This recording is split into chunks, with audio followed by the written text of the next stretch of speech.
ఉన్నారు. ఉపవాసం అనగా దేవుని సన్నిధిలో మనం గడపడం, దేవునికి ఇవ్వాల్సిన సమయం, దేవునికి ఇవ్వాల్సినటువంటి ప్రాధాన్యత మరి దేనికి ఇవ్వకుండా దేవుని సన్నిధిలో మొరపెట్టడమే ఉపవాసం.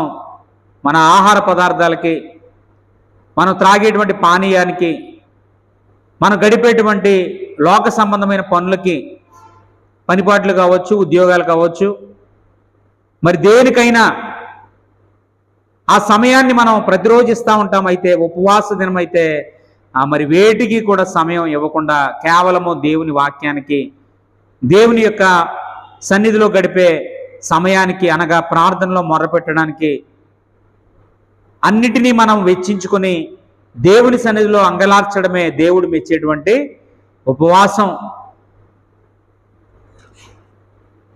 అయితే దేవుని యొక్క వాక్యంలో జనులందరూ అంటా ఉన్నారు, మేము ఉపవాసం ఉండగా నీవెందుకు మమ్మల్ని చూడవు, మేము మా ప్రాణములను ఆయాసపరుచుకునగా నీవెందుకు లక్ష్యము చేయవు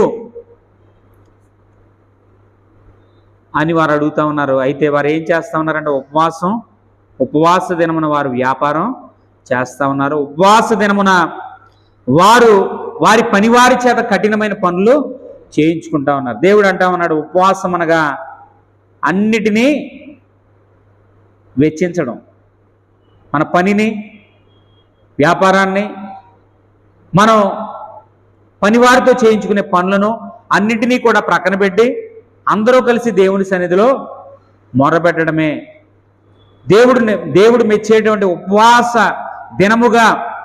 ఎప్పుడైతే మనము క్రమేపీ అసలైన ఉపవాసము ఏమిటో మనం గ్రహించినప్పుడే అది మన జీవితాల్లో నిజమైన ఉపవాసము. దేవునికి స్తోత్రం. అయితే ఉపవాసం అంటే ఏదో నామమాత్రమైన ఉపవాసం కాదు.